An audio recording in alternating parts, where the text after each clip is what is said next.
Get ready to make a run for it!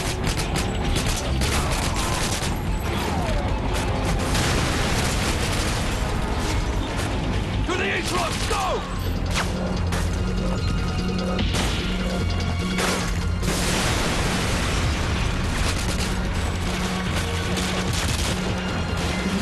Snowmobile, take him out! The story continued from Call of Duty 4. It looks like from the trailer that there's some elements that come back. Yeah, Modern Warfare 2 is the direct sequel to Modern Warfare 1. So this story picks up exactly where that left off. So at the end of Call of Duty 4, it's a spoiler for those who didn't finish it, but you know, you end on the bridge, you've killed Zakiyev, the leader of the ultra-nationalist forces, and his death has made way for Makarov to take power. This guy's just a bad guy, he's out for blood, he wants war with the West. So he's doing some bad stuff, and the task force, who Soap is the captain of and you're a member of, is out to stop him. So throughout the game, you'll play from multiple perspectives of the Task Force 141. And these guys are real-life Special Forces operations. They're hand-picked guys, and each time they go on a different mission, they change their number. In this game, it just happens to follow Task Force 141, going after Makarov. So depending on where you're fighting in the world, depends on which unit leads your mission. So it might be Navy SEALs, it might be British SAS, like that Soap's a part of. It could be Delta Force. So you're going to all these variety of different cases, trying to track down Makarov and guys leading the Makarov. It's not to say necessarily you have had to have played the first game, obviously, to enjoy or understand the story in the second game, right? No. I mean, this is definitely, you know, a fast-paced action movie experience for anyone who plays it, regardless. And you know, this isn't the first mission. Cliffhanger is early on in the campaign, but there will be some missions that do an introduction of like, this is how we got to where we are. So yeah, fans who played the first one, you know, they'll recognize things and it'll be a lot more deeper for them. But if you've never played Call of Duty 4, you're still gonna have a lot of fun. Yeah. That's where we're ending right there. We're ending there. We'll keep you a little bit longer, throw some more questions at you guys if you don't mind. Ryan out of Rochester, New York wants to know what will be in, and then, I don't know if you can speak about this, but Collector's Edition, Modern Warfare 2. I guess there's already talk about that. Yes, we have an awesome Collector's Edition this time around. Regretfully, PR is holding me back from talking about it just yet because I want to get a physical copy in hand. So when I get a physical copy in hand, I've been talking to a lot of guys on the forums asking me, I'm going to make a video, I'm going to unbox it, I'm going to show you every awesome thing that's in it. Super cool.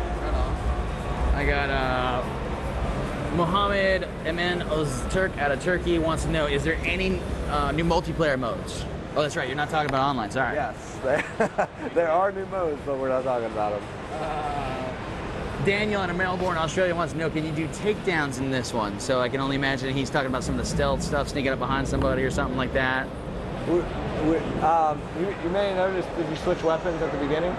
When you switch weapons, there's a new melee stance, a new knife stance, so you may notice that. So we are playing around and introducing some interesting melee things, but we're not going into detail on it yet. Excellent. Another melee question. Let's see here. Luke Goodall.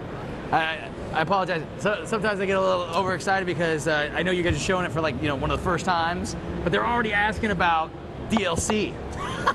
It's like, have you guys thought about that? But again, that's online stuff.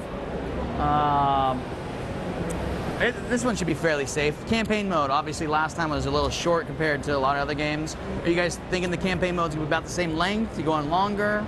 Well, it's too early to really put numbers on it or talk about campaign lengths because levels are going to get cut, levels are going to get added. But for the most part, levels are generally end up being longer because we have new tech that allows us to do much bigger worlds. So we do streaming textures in our engine now. And what that allows us to do is stream in low-res textures, load out the big level, but have very detailed high-res environments whenever you're there. So that lets us build out bigger environments. And for Cliffhanger, for example, those bigger environments let us play around with having you know, more open gameplay, so you can stealth around, go through that base any way you want, and also have the very detailed corridor fighting.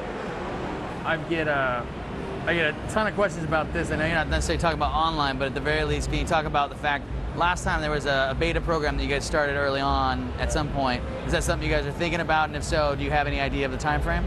I'm not talking about a beta at all. Alrighty. Let me just ask you then, anything else that you can cover that you would like to before you go?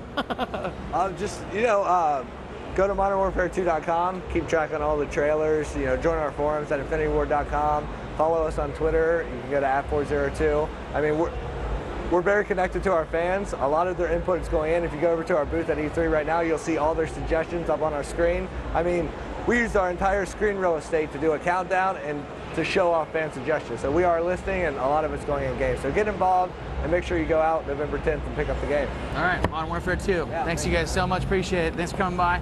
Moving on with the GameSpot action from E3 2009. Right now, we're going to be going and checking into some crazy madness. They were trying to tell me what it is, but we're going to find out together. So let's go ahead and check it out right now.